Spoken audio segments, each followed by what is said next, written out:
Ok, si je vous dis Mario, ça vous dit forcément quelque chose, que vous ayez déjà joué ou non, vous connaissez forcément ce jeu. D'ailleurs, je dis ce jeu, mais Mario c'est plein de jeux, on part de ça et on arrive à ça, et même si on voit la différence, ça reste très clairement le même jeu. Mario, ce n'est pas tout simplement un jeu populaire, mais c'est le jeu vidéo le plus populaire de tous les temps, avec près de 800 millions d'exemplaires vendus. Et ça fait maintenant plus de 40 ans que ce jeu existe, captivant les joueurs du monde entier, plus de 40 ans que ce jeu établit des records, qui parvient à séduire de nouveaux joueurs tout en fidélisant les anciens, attire l'attention des plus grands créateurs de contenu, leur faisant accumuler des dizaines voire des centaines de milliers de vues. Plus de 40 ans qui fascine, qui l'obsède, qui fait rêver, qui rend fou des communautés de tout âge, de toute nationalité, de tout genre. 40 ans qui rend curieux, heureux, qui fait naître des passions. 40 ans qui fait surpasser les jeunes joueurs au-delà de la limite de l'impossible. Enfin bref, vous l'avez compris, Mario est un indémodable. Mais dans tous ces Mario, un se démarque des autres. Ce jeu c'est Mario Maker et à première vue il ressemble à Mario Bros. Et vous n'avez pas totalement tort, dans ce jeu il y a des mondes, il y a des niveaux à franchir comme dans Mario Bros. Pourtant dans ce jeu, un outil va tout changer. Il s'agit d'un éditeur de niveau, un outil qui permet à ceux qui le veulent de fabriquer leur propre niveau. Et si vous comme moi vous pensez que créer un niveau c'est ça, pour certaines personnes créer des niveaux c'est ça.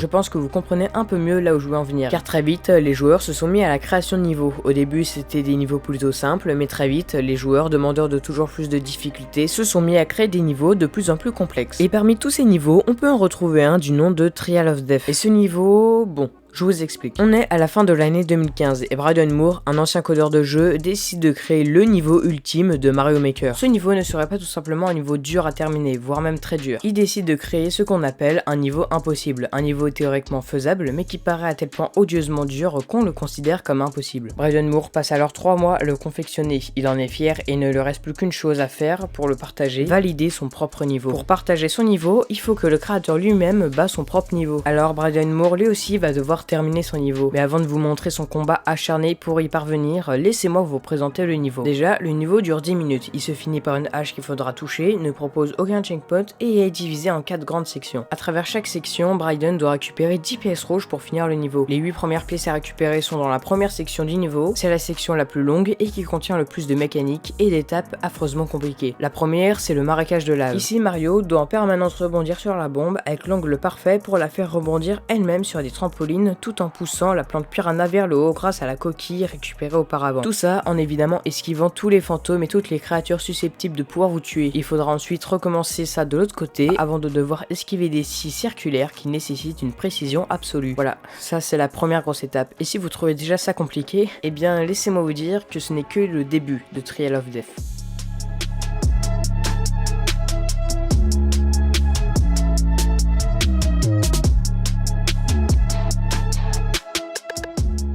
Je ne vais pas vous détailler toutes les étapes de toutes les sections, mais il faut que vous compreniez une chose. Si pour nous autres qui n'avons jamais atteint ce niveau de difficulté, ce niveau a l'air dur, c'est en réalité 100 fois plus complexe que ça en a l'air. Dans ce niveau, tout est chronométré, tout est précis, à la frame près, il y a des pièges de partout, il faut être en mouvement permanent, et il y a énormément d'objets à utiliser dans un timing tellement précis qu'on se rapproche de l'impossible. Je tiens tout de même à vous présenter la 10e pièce qui est affreusement compliquée. C'est d'ailleurs sans doute la section la plus difficile du niveau. Pour commencer cette section, Brydon va tout simplement devoir s'agencer avec des Yoshi à travers une bourrasque de créatures. Il devra ensuite réaliser la mécanique la plus complexe de toute la run. Pour faire simple, ça c'est un P-switch et on les utilise généralement pour faire un double saut. Pour ça, il suffit de sauter, relâcher son P-switch et ensuite sauter dessus. On appelle ça un P-jump. Et dans ce niveau, c'est un triple P-switch jump mid-air que Brydon va devoir réaliser. Et ça ressemble à ça.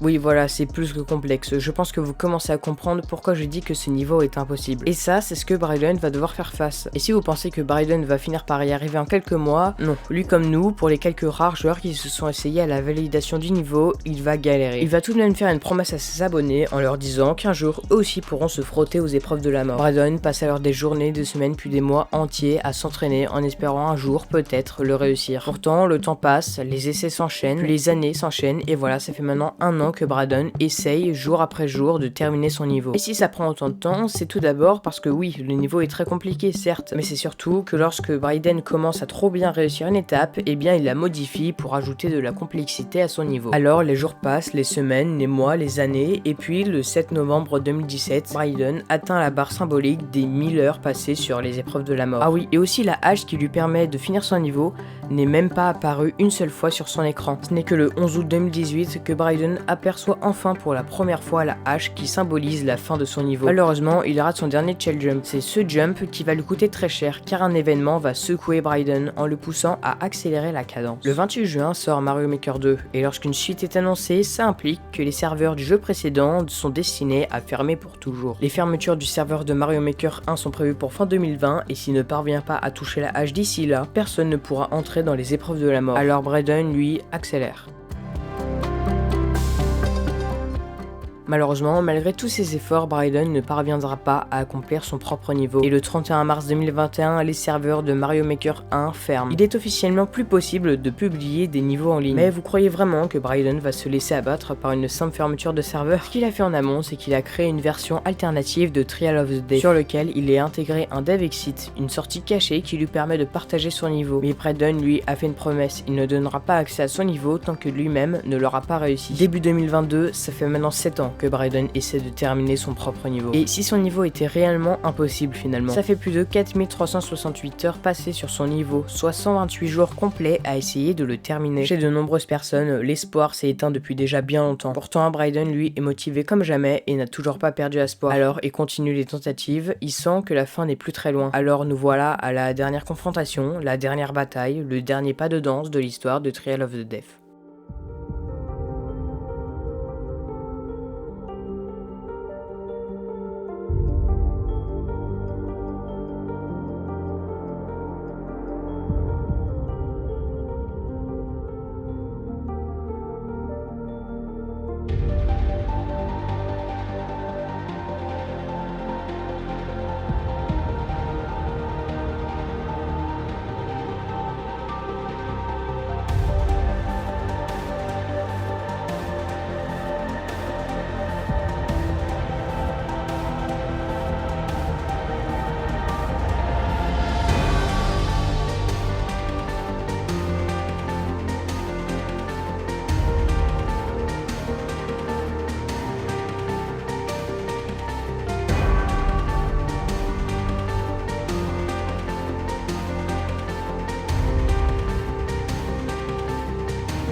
Voilà, après un périple de 7 longues années, Brydon a enfin réussi à surmonter les défis de son propre niveau. 7 longues années de combats acharnés, de progrès laborieux, de quelques sections péniblement arrachées à la seule force de sa détermination, il parvient finalement à le terminer quelques centaines de milliers d'essais plus tard. C'est sans doute l'une des plus grosses réussites dans le domaine du jeu vidéo, alors je pense qu'on peut tout de même féliciter Brydon. En tout cas, je ne sais pas encore si on a passé les 10 000 abonnés, si c'est le cas, merci beaucoup, si ce n'est pas le cas, merci quand même, car on ne doit pas en être loin. Enfin bref, moi je vous embête pas plus, et je vous dis à très bientôt.